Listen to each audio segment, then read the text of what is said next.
I did not have sexual relations with that woman. The decision of one man to launch a wholly unjustified and brutal invasion of of Ukraine. So let me be clear. So to the Iraqi people, let me be clear. Nobody's stronger than me. Nobody has better toys than I do. Chocolate chip. Yeah, those were our last 5 American presidents. Democracy sucks. Everywhere you look nowadays, and well, for the last couple of decades really, people have posited the ideal of democracy as something that is untouchable, unquestionably good.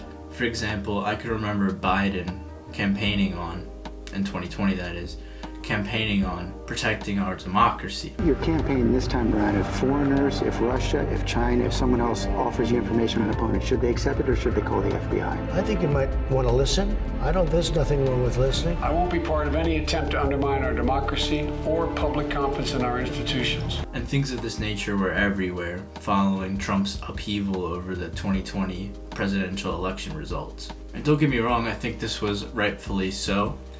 It ultimately led to Trump getting banned off of all social media in one of the most high-profile events in social media history. And further, it led to the January 6th insurrection, which was not a good thing no matter how you really spin it.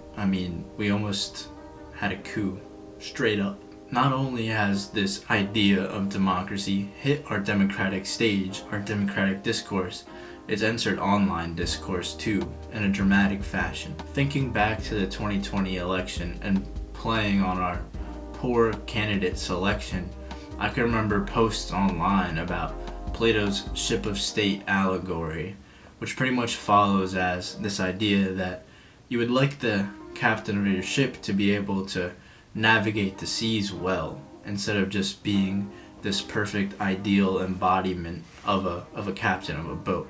It doesn't really matter what their aesthetic is. You'd rather have them have the fundamental knowledge to be the captain of a ship. So yeah, I think the ship of state allegory metaphor is pretty relevant today. Does democracy even allow us to choose the best ship of state or captain of the ship of state? Does democracy allow us to choose the best person fit for the US presidential role? After all, how long has it been since there's been a truly profound intellectual in office? And if you think that doesn't really matter, should it not at least be a part of our metric when we choose who our captain, who our president is going to be? Should not intellect be a part of it? Being a statesman is one thing, but having the brains to have the most important job in the world, should that be a part of our process? In a Pew Research poll, the US ranked, and this is as opposed to other countries, they ranked pretty lowly on satisfaction with democracy.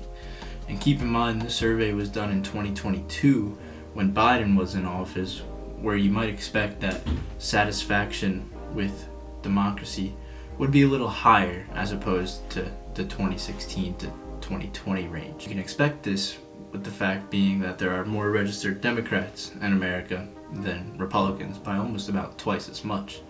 It's 46% Democrats and 24% Republicans. Further, just for a bit of fun, let's take Plato and his work just a tad bit further. In the Republic, probably Plato's most well-known work, Plato is adamant about his popular philosopher king.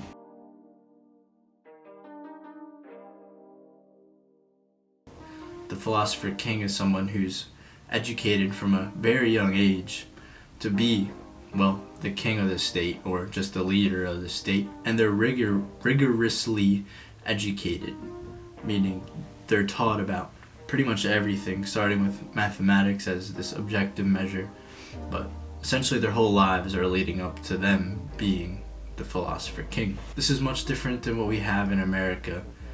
And at least logically speaking, or in a theoretical sense, anyone could wander into the Oval Office, for example.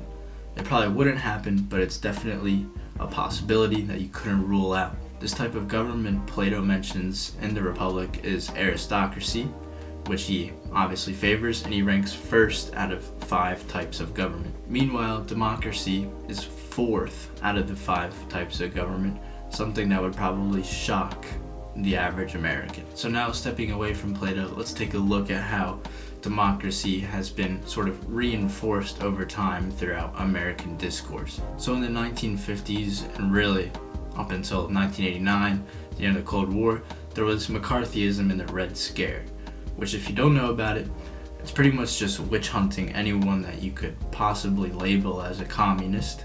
Even though there might not be any evidence, it's pretty much just scaring people away from even challenging American ideals.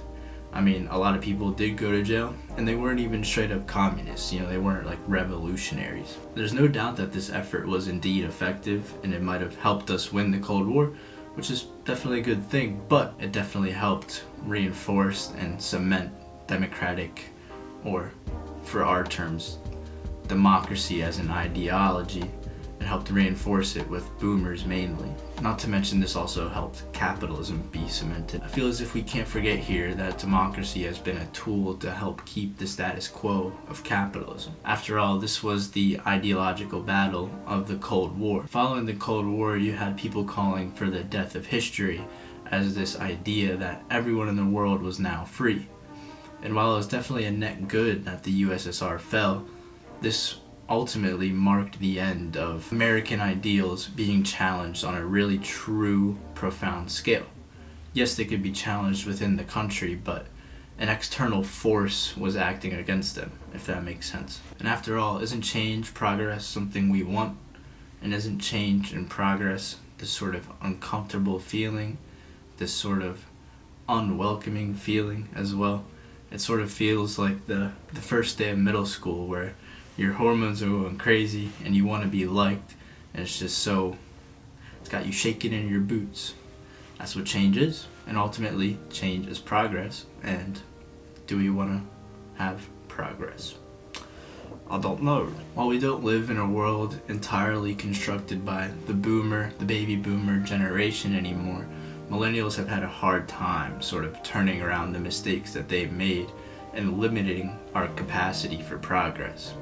And so soon enough, it'll be Gen Z's turn to change, and we'll have to ask ourselves what we want to prioritize. And look, as this video sort of closes down, I want the point of this series to be clear. It's just to hopefully get you, the viewer, to think about things that often go unchecked throughout daily life. I hope that it makes the viewer think about things that, as I said, democracy seems unquestionable, so I hope it gets you to think about it. Think about things that are sort of this good that cannot be removed.